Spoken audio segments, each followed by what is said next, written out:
салому дуруди бепоён ба кулли мухлисони барномаҳои телевизиони варзиш. Ин барномаи дар шабакаҳои иҷтимоист. Ман Фирдавси хурсандам. оғоз мекунем.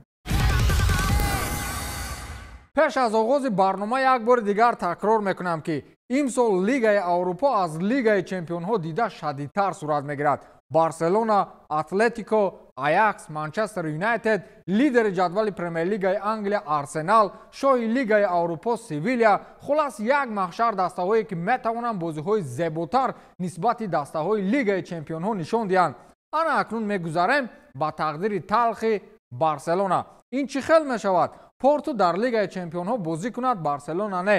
Спортинг ҳаст, Барселона нест. Бенфика як тараф, Брюге бозӣ мекунаде. Ягон нафарро аз дастаи Брюге мешиносед? ана ҳамин дастаи Ким чӣ хел барои аксарият нофаҳмо дар гурӯҳи худ аввалин шуда ба марҳилаи яккашниҳоӣ рафт. аммо ба Барселона зораву тавалло карда Хавиро бо Левандовски овардан ягон чиз тағйир наёфт.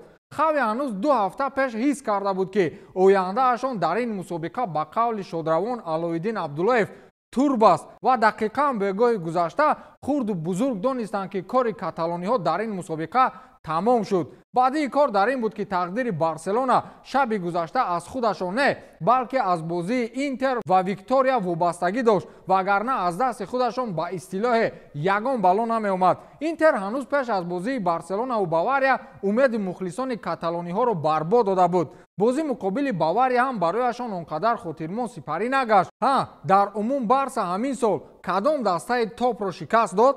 ҳеҷ кадом. гуфтем касе не, ҳатман Левандовски бар қасди ҳамаи ҷанҷолҳояш бо Бавария ақаллан як гол мезанад ки не. Садио Мане бори дигар исбот кард ки Роберт дигар воқеан футболбози сатҳи Бавария набуд ва ба ин хотир ба дастаи сус рафт, яъне ба Барселона. каталониҳо аз мюнхениҳо бо ҳисоби 3-0 шикаст хӯрданд. онҳо пайҳам соли дуюм аст ки аз гурӯҳи худ баромада наметавонанд ва соли гузашта ҳам охирин бозии гурӯҳиашон бо Бавария буд ки он ҷо ҳам бо ҳисоби 3-0 шикаст хӯрда буданд. ана барои чӣ Оливер Кан вақти қуррапартоӣ бар рӯи намояндаҳои дастаи Барселона заҳрханда карда буд. ӯ медонист ки таърих такрор мешавад. баъди солҳои 90 Барселона ҳеҷ гоҳ 2 маротиба пайҳам аз гурӯҳи худ ба қавле напарида буд. расман Хави Воҳима дуюмин сармураббие дар таърихи даста гардид ки бошгоҳро 2 маротиба пайҳам ба Лигаи Аврупо мебарад. ана дастоварди Хави нобиға. аввалин нафар Луи ван Гал дар охири солҳои 90 буд. болои сӯхта намакҳо ба мушкилиҳои иқтисодии даста бо 30 миллион еврои дигар зарар шуд. онҳо метавонистанд дар оянда аз ҳисоби бозиҳои хонагӣ 20% даромади мухлисонро аз ҷониби УЕФА моли худ кунанд ки тақрибан таи 20 миллион евро мешуд. аммо нақшаҳо ба боди фано рафт мисли орзуҳои мухлисонаш. хулас акнун миллионериҳо мухлисони худро танҳо дар Ла Лига ва Лигаи Аврупо хурсанд мекунанд. дигар мисле ки ба сари онҳо борони нафрин рехта бошад.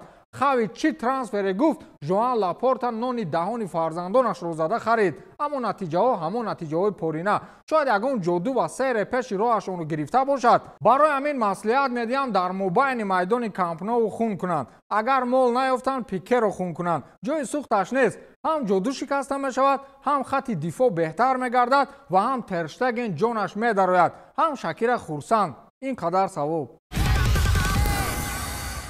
як маълумот аз худи Германия. ҳамо бародари мо Кома Таҷик бисёр шахси наздик махсусан барои ман аст. бо маслиҳату дастгириҳои мо то қадри имкон наворҳои футболӣ мекунад. имрӯз навори бозии Манчестер Сити ва Боруссияро партофтааст. беҳтарин видео. он ҷо шумо метавонед аз наздик Эрлинг Ҳоландро бинед. атмосфераи майдон, мухлисони ашадӣ, хулас тамоман фарқ мекунад ва барномааш рӯз то рӯз беҳтар мешавад ки ин бо шарофати дастгириҳои шумо мухлисони азиз аст. дароед тамошо кунед, маслиҳат диҳед ва бигӯед ки оянда боз чӣ корҳоро иҷро намоянд. хулас бозии Манчестер Сити ва Боруссия Дортмунд дар таҳияи блогери тоҷики силкаашро ман дар ҷои комментария мондаам. дастгирии шумо пешрафти мост. таърихи ба қафо қадам монданҳои Барселона ҳанӯз дар замонҳои Месси дар даста будан оғоз шуда буд. ҳамагон борони маълумату дашному таънаҳоро ба сари сармураббиҳо мерехтанд. бечора на Кике Сетьен рӯз дошт ва на Роналд Куман. дар шаҳри Барселона ошӯб бардоштанд ки Хавиро биёред. хайрина Хавиро оварданд. баъд чӣ? аммо шумо медонед ки Хави аз ҳама мураббии аз рӯи омор бадтарини Барселона чанд соли охир ба ҳисоб меравад? исбот мекунам. Охирин сармураббие ки замони раҳбарияш дастаи Барселона ба дарвозаи дастаи Бавария гол зада буд, ин Кике Сетиен аст. дар 4 бозии дигар чӣ замонҳои Роналд Куман ва чӣ Хави Эрнандес бошгоҳи Каталонӣ ҳатто ягон маротиба гол назадааст ва дар 4 бозии дар умум баргузоршуда Тер Штеген фақат вазифааш аз тури дарвоза тӯб берун овардан буду тамом. дар замонҳои сармураббигии Роналд Куман Бавария дар марҳилаи якчорниҳоии Лигаи Чемпионҳо ба дарвозаи Барселона 3 голи беҷавоб зада буд ва дар замони Хави ҳам 1 маротиба 2-0 ва инак 3-0 шикаст хӯрд. аз ин рӯ Сетиенро метавонем аз Хави ва Роналд Куман боло гузорем, аммо ҳамин қадар кӯшиш кардам нашуд. бале он вақт Барселона ба дарвозаи Бавария 2 гол зада буд, аммо 8 гол сар дода буд ки айнан баъди ҳамон бозӣ мухлисон бо фарзияи худ расман Барселонаро ҳамчун дастаи суст эътироф карданд. аз ҳамон 2 гол боз яктоашро Алаба ба дарвозаи худ зада буд. дилсӯзӣ ҳамин қадар мешавад, аммо Хавиро пурра гунаҳгор кардан лозим нест. баъди миллионҳо евро барои трансфер сарф кардан воқеан Барса сахт шуд. соли гузашта дар 2 бозӣ муқобили Бавария 6-0 бой доданд ва имсол ҳисоби умумии 2 бозӣ 5-0 шуд. яъне як зина ба пеш. насиб бошад баъди 5 сол ҳатман 0-0 мусовӣ мекунанд.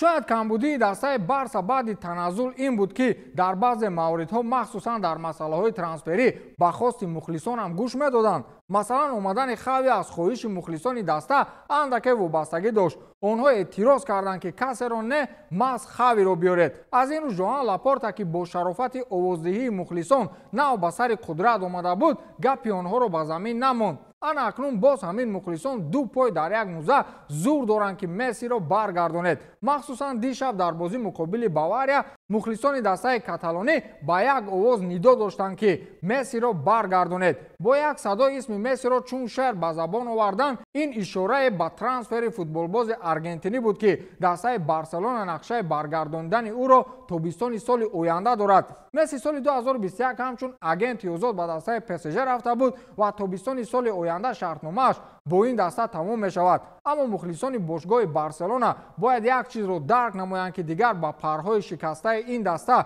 Месси кӯмак намекунад. айнан дар замонҳои Месси Барселона аз Бавария 1 маротиба 7-0 шикаст хӯрд ва 1 маротибаи дигар 8-2. хулоси калон ман дигар гап надорам. ба мухлисонаш маслиҳат медиҳам ки ҳоло ҳам барвақт аст ба дастаи Реал гузаред. барои шумо як он ғамгин будан хуб аст ва ё як ҳаёт хурсанд гаштан. интихоб дар дасти шумост.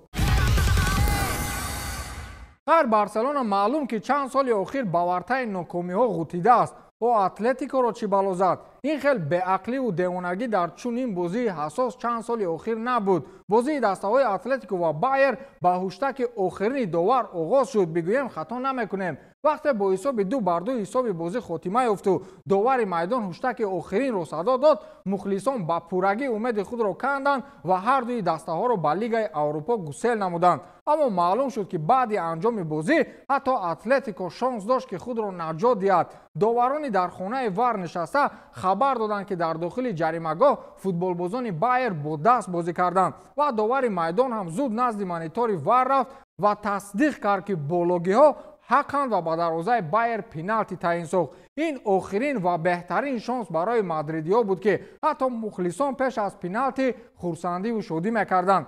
Яник Ферейра Караско. ана ҳамин одам номаш ҳазорсолаҳо дар таърихи футбол боқӣ мемонад. маҳз ӯ тасмим гирифт то асоситарин фурсати мавсимро ҳал намояд.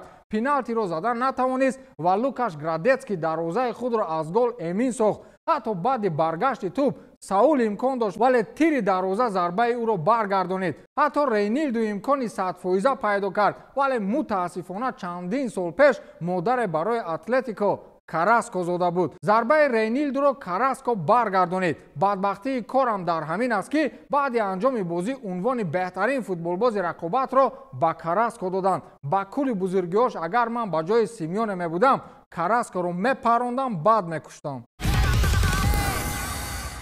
аз миёни дастаҳои испанӣ ягона дастае ки ба марҳилаи якашниҳоии Лигаи Чемпионҳо роҳ ёфт, ин Реал Мадрид аст. Барселона, Атлетико ва Севилия аллакай роҳхати Лигаи Аврупоро бо сари баланд соҳиб шуданд ва ҳамакнун майдонҳои сабзи ин мусобиқаро зеб медиҳанд. خلاص 12 دسته که الکی با کفالت رخصت لیگ چمپیون‌ها رو گرفتن نامبر میکنم. این هفته دسته‌های منچستر سیتی، رئال مادرید، باواریا و غیر انتظار بروگه با اشغال موقع اول رخصت مطلق مرحله حذفی رو به دست آوردند و دسته‌های دیگر از قبیل چلسی با شرافت گل کای خاورت، باروسیا دورتموند با مساوی بر ضد سیتی، اینتر بعد غلبیت بر مقابل ویکتوریا، لیورپول با اشغال موقع دوم بعد ناپولی راه خود را ادامه میدهند. پورتو باشد با شرافت استعداد عالی دروازه‌بان که واهمه کرده گویم قریب 1000 فرصت‌های گلی را برطرف کرد، بعد بروگه به مرحله پلی آف رفت. پس‌ژی و بنفیکا هم از گروه خود حریفان را قریب که بدون شانس ماندند و در لیگ چمپیون‌ها باقی ماندند. کدام دسته‌ها حالا هم شانس دارند؟ میلان و زالتسبورگ باید در آخرین دور تقدیرشان معین شود. همچنین شختیار و لیپزیگ هم امکان دارند. تاتنهام، سپورتینگ، آینتراخت و مارسل نیز با حساب ماتماتیکی میتوانند موقعهای خود را عوض نمایند. خلاصه کلان حالا اینتریگای بازی‌های گروهی ادامه دارد. ما پیگیری میکنیم تا برنامه دیگر. خیر.